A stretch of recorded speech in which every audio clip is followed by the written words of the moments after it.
Hey there friends, Kevin here from the MSOTD Rocks YouTube channel, and it is finally time for me to talk about my favorite band, Rise Against.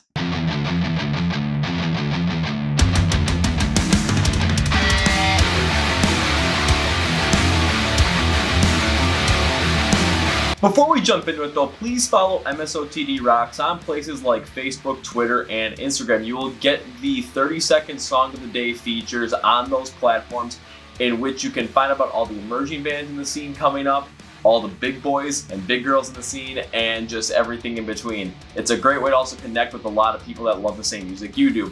We also ask you so many different questions on that. We post anytime anything comes out on our YouTube channel, the podcast, whatever it might be.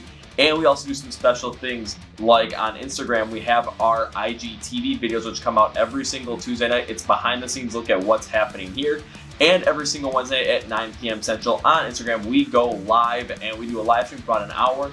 Come talk with us, hang out with us, and have a great time. Please also subscribe to the YouTube channel, because not only are you going to get videos like this, you also get our album reviews, our Kevin Figures Out series videos where I try and figure out if I like certain bands or not that I'm not that well versed in, top 10 list videos about bands that are emerging in the scene today, and of course the year-end awards, which are coming up real soon. So make sure you're subscribed because you don't want to miss out on that.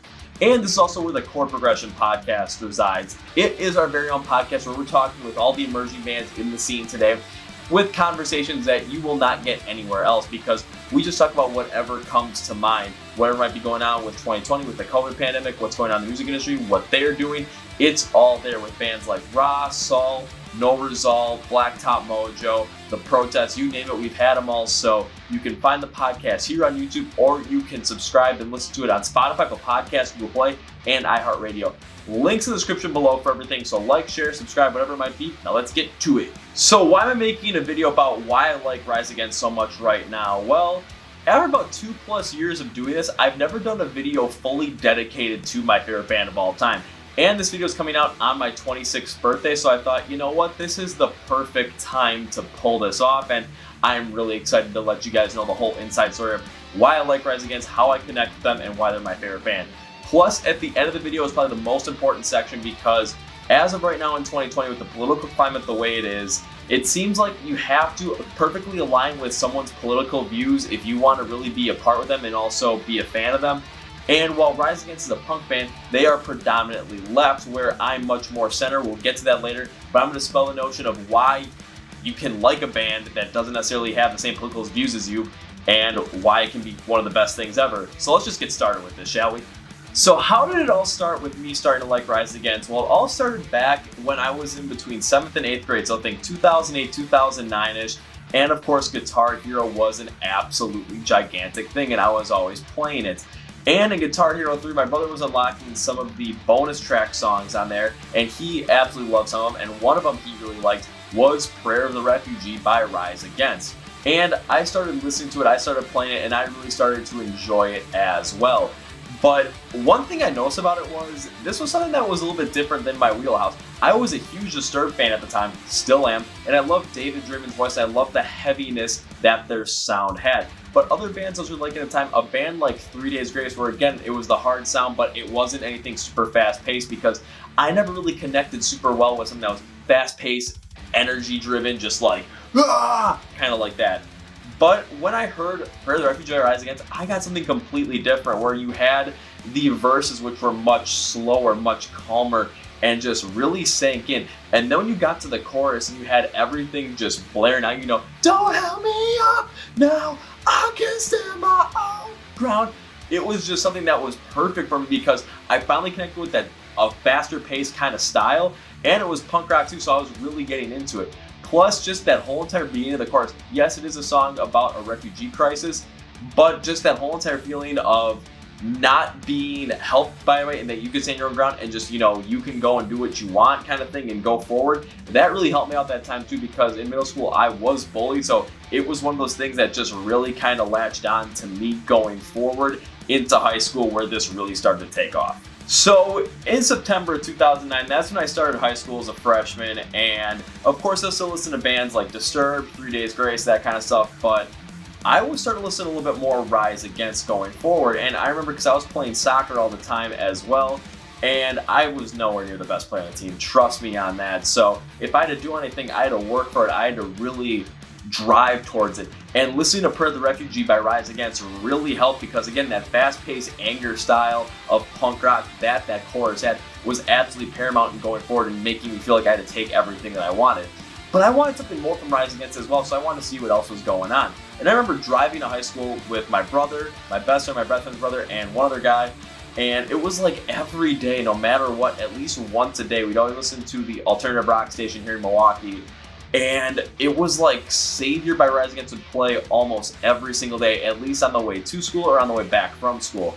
And I never wanted to have it turned off because I, for some reason, really attached on to the song. And after a while, I'm like, everyone's trying to change it on me. I'm like, no, keep playing it because I want to listen to it more and more. But why do I want to listen to it more than more, though? So why did I like Savior by Rise Against so much? And this is my favorite song, by the way, so don't get me wrong on that. Why I like it so much is because, in my opinion, it really bridged the gap of one thing I like about Rise Against and one thing I like about the other kind of music that I was listening to at the time, where at the time I really didn't get into a lot of the harsher, more unclean vocal styles of something like punk rock or metalcore, which I've come to absolutely love in the past couple of years. However, it had this fast-paced, up-tempo style to it, and it really just drove on perfectly. It was the perfect blend of what Rise Against had done in the past that I could get into, kind of leading into it, and what I had listened to beforehand. So I was really big into it. Plus, later on in life, when I learned about the message behind the song and what it was about, it would become super duper paramount to something that's going to happen later on in life. Spoiler, it's going to come up in this video, so watch out for that. But what ended up happening was I connected with the song so well, and I've never felt connected to a song like I did on Savior by Rise Against. I've never felt it before, and that is why on December 2nd of every single year for MSOTD Rocks, you see that song featured as our Song of the Day choice. It's always going to be on my birthday, guys. Trust me on this. So now I'm into my sophomore year of high school, and I'm listening to more and more Rise Against. I'm listening to a lot of the Suffer and the Witness and a lot of Appeal to Reason and a little bit of Siren Song and the Counterculture. I'm listening to some of that. But then one day I remember walking through high school, walking outside my brother's homeroom, the room that he was homeroom in, yeah, you guys get it. And they had a poster up outside of it for the new Rise Against album, which is coming out in April of 2011. And this is something that completely threw me off guard because I'm like, okay, they're putting a poster out here for a punk rock band, and I'm in a Catholic school. What the hell's going on? But the fact that I found out that Rise Against was coming out with a new album was just like, And the biggest thing about this was this was the first time I was going to actually be into a full-on album release. Like, I'd been around when a lot of those albums came out, but I wasn't so into an album release yet like I was when I found out Endgame was coming out. I was like ready to go. Like, once this came out, the day it came out, I was going to listen to it nonstop. I was listening to it all summer. I already had this planned. So, yeah. In my opinion, though, when it comes to Endgame, it is an album that I really do like. And what I like about it was you see the evolution of Rise Against to really going into from that punk rock band, that more raw punk rock sound they had earlier, to this more polished punk sound, like I call it right now. So you're not going to get something as hard-hitting or as brutal or as just straight up in your face like Anti-Flag would be, but you're not going to get something very watered down in the pop sense. You're going to get something that's more refined but still hard and in your face that Rise Against is going to bring. And I really like that on this album. And did I blast this album through the whole entire summer? Absolutely. I mean, no matter where I was going, it was like, okay, crank it up, come back from work, crank it up, listening to songs like Architects, Help Is On The Way, Make It Stop, Satellite, This Is Letting Go. I mean, I was blasting these songs all the time. I was really in this album, and I absolutely love it. Something else happened that year in 2011 after Endgame was released, and the big thing that happened was Rise Against was going to be playing at Summerfest on July 3rd, 2011, and I was super excited for this because I had, of course, seen concerts in the past, but they were all for bands that were much more prominent in the 70s and 80s. I'd seen bands like Styx, Aerosmith, Foreigner, and AC/DC. Don't get me wrong, though, that AC/DC show was awesome. So this was the first time I was so into seeing a band that I really liked, that nobody else really connected me, really liked, and I was just going to be like, you know what, I'm going to go see this band, it's going to be awesome. And it was, I believe, a Sunday that I went. So it was July 3rd, went down to Summerfest around like 2 in the afternoon, and camped out the stage for 8 hours because Rise Against was supposed to go on at 10 o'clock at night. And camping there for 8 hours with 2 of my friends and one of my buddy's girlfriends, holy crap, was that a lot of fun, just because everyone was there just waiting for Rise Against to play. It was going to be awesome. And of course, an hour before the show starts, The 3rd of July fireworks here in Milwaukee, the Lakefront fireworks are going off. We're all turning around, everyone's seeing them go off. It's awesome. We're getting another show before the actual show. And then right after they're done, all of a sudden you start hearing the intro to Chamber in the Cartridge, the first song on the track list for Suffer and the Witness. And it was just completely and utterly awesome. But what I remember most about this show, being my first Rise Against show of all time, was the ultimate feeling that I got at that show. And it was one of those feelings where no matter what, I was happy throughout it. Even though it was an hour and 15-minute runtime and we were staying on benches the whole time, I didn't care. I was having so much fun just seeing the music that I loved live and connecting with it in such a new way. And that's kind of where all my love for concerts comes from, is from that initial moment, because I had felt this insane connection and this insane amount of happiness at that given moment where nothing else mattered, and all I wanted to do was keep recreating that moment over and over and over again. No wonder I go to so many concerts. Also, dang you, COVID, bring back my concerts. So right after that show, I knew right away that Rise Against was my favorite band, bar none. Disturbed was taking a back seat. And as time went on through the rest of high school, I was discovering more bands like Chevelle, Breaking Benjamin, Hollywood Undead, 30 Seconds to Mars, and while I did like these bands, really connected with them well, nothing could replace the connection that I had with Rise Against. Plus, throughout the next 5 years, going through high school and going through college, I did go through some rough periods of time as well. Take a look at my junior year of high school, where for the most part of it, I really didn't talk to I really didn't have that many friends, so I was kind of home by myself. However, I ended up rekindling with my best friend when we were kids, and that all blew up and made everything incredible. I actually got to go see Rise Against around that time too. Then I went into college as well, and I ended up having a lot of trouble my first semester, my freshman year, because no one was really making friends around me or on my dorm floor. So the one thing I always consistently had though was Rise Against, and then also I had just a horrible sophomore year, first semester though, because my roommate was a dick.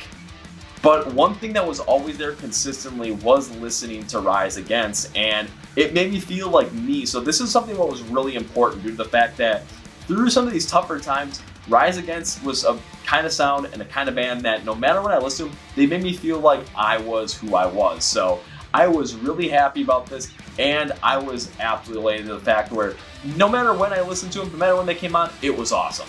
Now in 2014, The Black Market, which was their 7th studio album, dropped around that time, and of course I'm excited for it. Rise Against is coming out with a new album at this point. I'm in college, this is going to be great. And I listened to it, and yeah, it wasn't really their best outing at that point. And this is actually an important thing here, because though there were a couple of songs that I did enjoy, like I Don't Want to Be Here Anymore, The Eco-Terrorist in Me, and People Live Here, for the majority of the album, I really didn't connect with it very much. I really thought that it was a little bit bland at times. But the important thing there was I did not lose my enjoyment or my liking of Rise Against. I still connected with the sound in some way.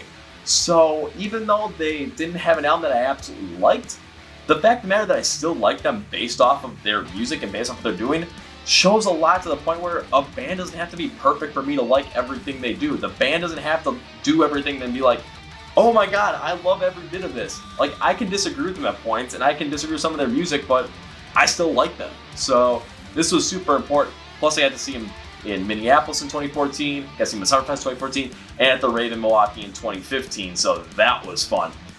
Nothing prepared me for what the next 2 years were going to bring me. So now we're jumping into 2016. It's the end of my junior year of college, and things are going well.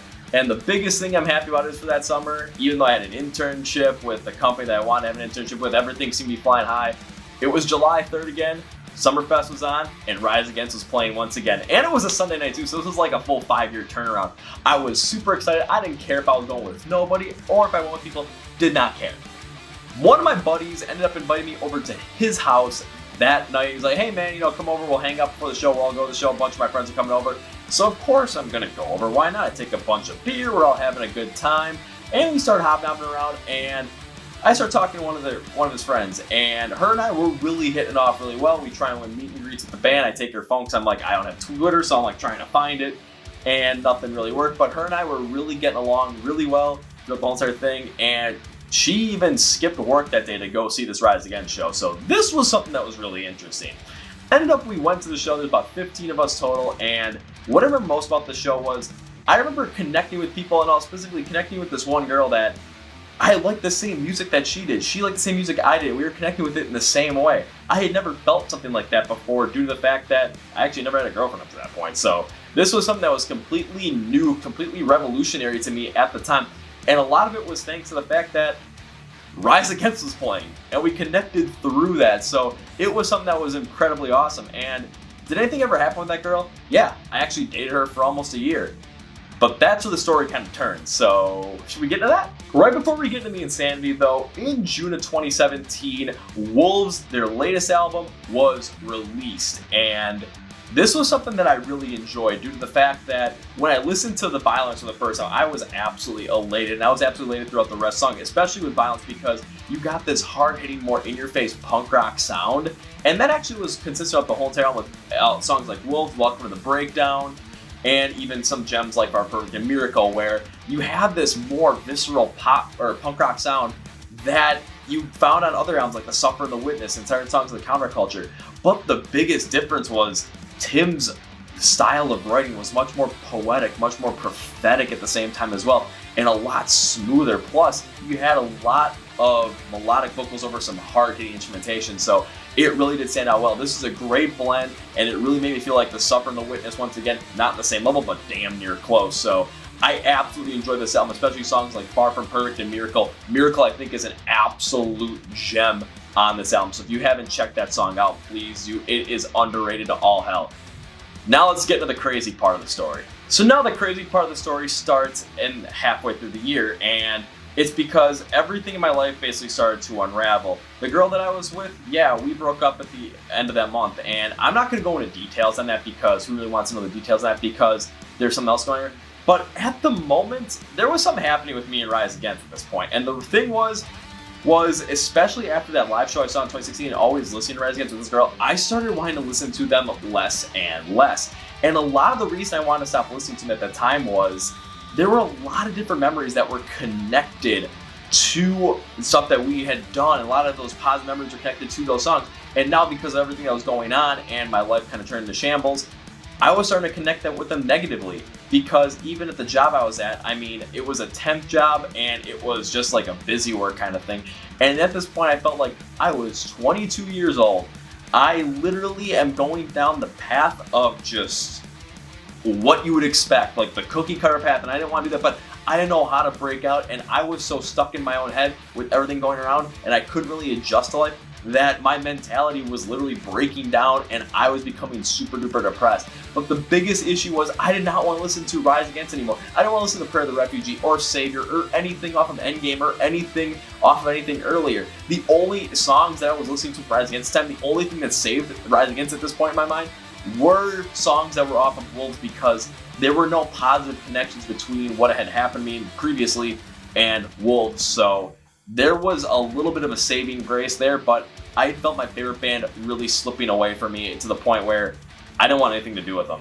As my depression had got worse and I was actually experiencing some suicidal tendencies, I knew there had to be some sort of change that was made, and I didn't know what the hell to do until I saw a Facebook post for JJO Sonic Boom Festival in Janesville, Wisconsin for 2017, and for their Saturday show, Rise Against was going to be the headliner.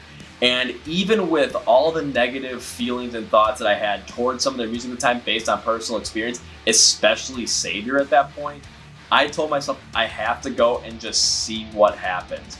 So I end up going to the show, and they've got two different stages, and I get there late, so the second last band to go on that night, right before Rise Against, was on the other stage, which was Corey Taylor and Stone Sour. So everyone's over there except for like me and like 20 people. We're still on the other stage because we're waiting for Rise Against. We're gonna make sure we get the best spots possible.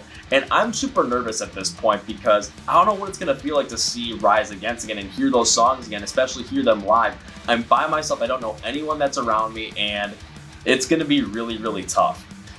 It was tough up until Rise Against went on stage. I remember they opened up with Wolves, and it was something where for the next 90 or so minutes, everything that had been bad in my life from that whole entire year had completely gone out the window. I was not thinking about anything with that relationship. I was not thinking about anything with my crap job. I wasn't thinking anything about where my life was going.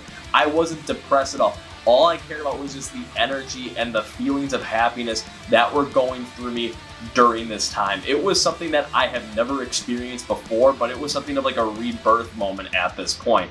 And it all culminated at the end of the show when Savior played, because Savior is a song about being okay with breaking up in a relationship and going forward. And it was something that was super tough for me to get through, but it was something that I finally was able to take that song back, especially because I got thrown in my first mosh pit that day. I got hit hard, and it was so much fun.